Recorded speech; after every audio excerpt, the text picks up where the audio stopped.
लो जी, ये देखो हम पहुंच गए हैं पंजाब। और पंजाब की जिस जगह पे हैं इसको बोलते हैं पाकिस्तान बॉर्डर। कीरतपुर साहिब से आगे आगे जाने के लिए रोड ही नहीं है। जब जो बाढ़ आई उस बाढ़ के कारण रोड बह गए। आप लोग जो इसमें देख भी सकते हो। और आप सभी साथियों को हर्ष शिकारा की तरफ से राम राम। हम पंजाब के अंदर जो आए हैं तो यहाँ पे जरूरी नहीं कि भाई आप खाने की सेवा कर पाओ। सेवा अलग अलग तरीके की होती हैं। ये हम गद्दों को तैयार कर रहे हैं क्योंकि वहाँ पर सोने के लिए जो खाट हैं पलंग हैं वे सब के सब खराब हो चुके हैं उन लोगों के। तो इसलिए सबसे पहले हमने गद्दे लिए। गद्दे जो लिए हमने, ये जो गद्दे आप देख रहे हो लगभग 500 गद्दे लिए। और एक जो गद्दा है लगभग ये 300 रुपये का पड़ा था शायद। हाँ, 300 रुपये का गद्दा पड़ा था।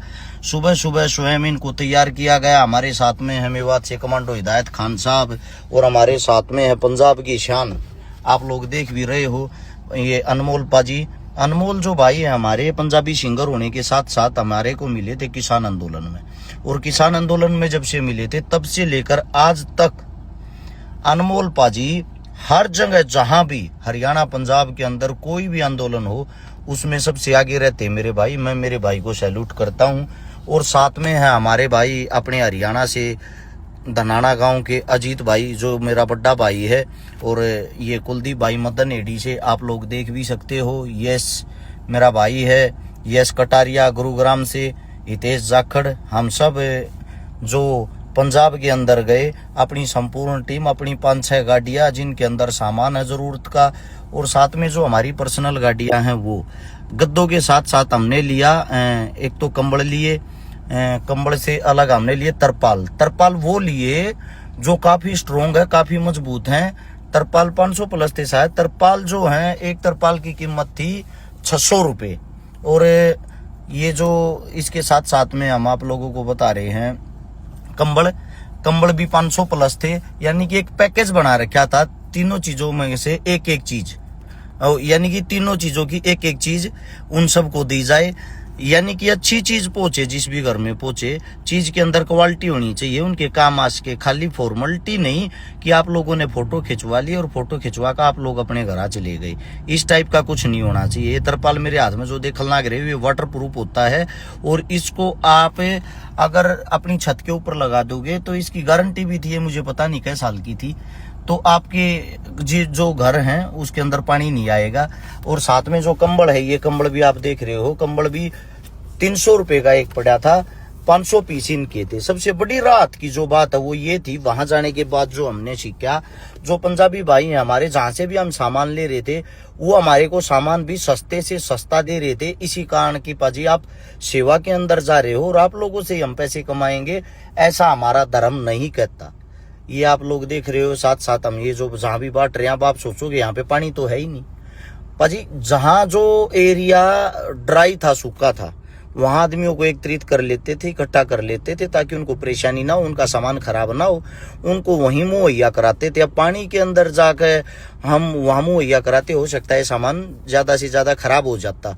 सबसे पहले तो जो भी भाई मेरा हरियाणा से जाता वो हालात देखो, ये पशुओं को लेके भी कैसे घूम रहे हैं, क्योंकि इनके पास पशुओं को बांधने के लिए सूखी कई जगह ही नहीं है। और इनके जो पैर हैं वे घूम घूम के इस पानी के अंदर कट चुके हैं। इसलिए आप सभी से इतना ही कहना चाहूंगा, जो सेवा करने के लिए आए या खाने की चीजों की बहुत सारी मात्रा में इनके पास खाने की चीजें उपलब्ध हो चुकी हैं।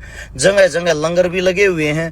सबसे बड़ी जो चीजें वो ये हैं, जो इनके काम आए वो चीजें आप लोग देने का कार्य करें ताकि ये इनको राहत मिल सके। जैसे कि इनको मेडिसिन की बहुत ज्यादा जरूरत थी, सैनिटरी पैड की बहुत ज्यादा जरूरत थी, साथ में ओडोमास की जरूरत थी, साथ में गद्दों की जरूरत थी, कंबल की जरूरत थी, इससे अलग तरपालों की जरूरत थी। यही चीजें हम लेके गए हैं। इससे दूसरा हम साथ में खाने का भी सामान लेके गए। हमारे साथ में जो मेवात की टीम है वो खाने का सामान साथ के साथ बांटती रही।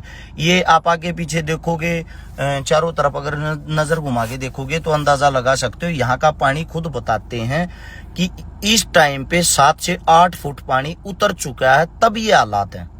अब सोचने की बात ये है, जो खेती करने वाले हैं, किसान हैं, उनकी फसल तो रही नहीं। अब फसल ही नहीं रही, उसके साथ साथ जो जल्दबाजी में यहाँ आ रहे हैं वो एक बात सोच के देखो, इनके पास जो गेहूं होगा वो गेहूं भी नहीं बोया जाएगा, क्योंकि इतना पानी खड़ा हुआ है, जमीन खाली ही नहीं होगी, उस इतने पानी को सोख नहीं पाएगी। तो कैसे गेहूं बोएंगे। तो जल्दबाजी ना करें और इन रास्तों को बनाने के लिए जो किसानों के रास्ते हैं, खेतों के रास्ते खत्म हो गए, जो अभी आप लोगों को दिखाए थे, यहाँ पे 1 लाख रुपए की ये पर्ची कटवाई है हमने।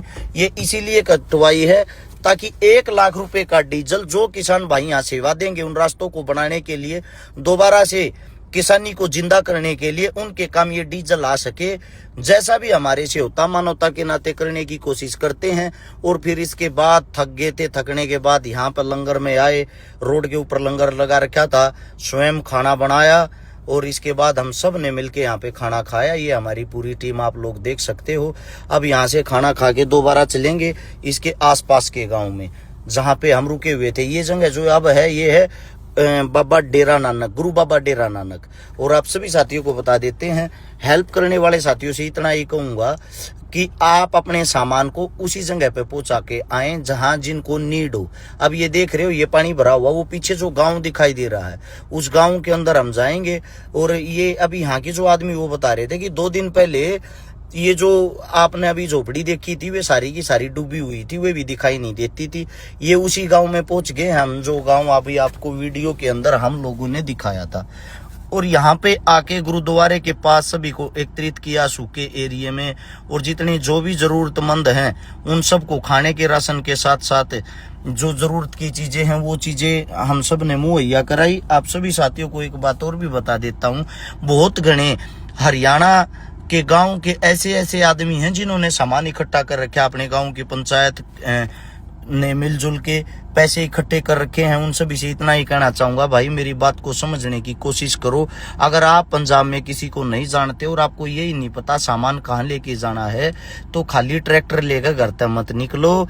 ये आप सबसे आपका भाई हाथ जोड़ के रिक्वेस्ट करता है। मैं कभी गलत गाइड आप लोगों को नहीं करता, मैं आप लोगों को वही हालात वही चीजें बताता हूँ जो 100 की 100% ठीक होती है। हम मौके पे जाके उस बात का जायजा लेके तभी आप लोगों को बताते हैं।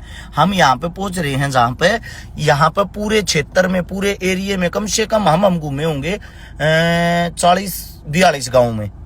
तो यहाँ पे हर जगह हर चीज की रिक्वायरमेंट पूरी हो चुकी है इस टाइम। कृपया करके या तो अपने गांव की जो भी आप लोगों ने एकत्रित करा उसको रोक के रखो, क्योंकि ये लड़ाई लंबी चलेगी, 2-4 दिन की नहीं है। अभी मैंने बताया जब इनके पास गेहूं ही नहीं होगा लगाने के लिए और इनके जो धान है वो खत्म हो चुके हैं, तो अब आप सोचो खाएंगे क्या। किसान तो खुद लगाता है खुद खाता है, तो इनको दोबारा से जरूरत पड़ेगी भावनाओं में बह के, जल्दबाजी में भाग के। फिलहाल वहां पे जाम जैसी हालत हो रखी है, हर गांव के अंदर 50-50 ट्रेलियां खड़ी हैं। फिलहाल ऐसा कार्य ना करें कि आप भी वहां पे भीड़ का हिस्सा बने। उसके साथ साथ मेरे बहुत सारे साथी ऐसे हैं जो आधे रास्ते में ये बोलते हम आ तो गए, ये बताओ हमारे को सामान को उतारे कहाँ। गुरुद्वारे जो होते हैं, गुरुद्वारों के अंदर हर वक्त लंगर चलता है, 24 घंटे खाना बनता है, 24 घंटे वहां पे सेवाएं दी जाती है। वहां पे आप जाएं, वहां पे जाकर आप जो कुछ भी सामग्री लेके गए हो, खाने की पीने की किसी भी टाइप की, वो सामग्री वहां जाकर जमा करा दे गुरुद्वारे के अंदर। जैसे ही गुरुद्वारे के अंदर जमा कराते हो, अब आपका सवाल ये होता भाई गांव में चंदा इकट्ठा कर रहा क्या है, कदे हम बदनाम ना हो जावा। तो वहां जाकर हमने उस चीज का हिसाब भी तो देना है। हिसाब के तौर पर आप पर्ची बनवा लें, और पर्ची बनवाने के लिए गुरुद्वारे से वो पर्ची गांव के अंदर आप दिखाएं कि ये पर्ची है, इस गुरुद्वारे में हमने सामान दिया है।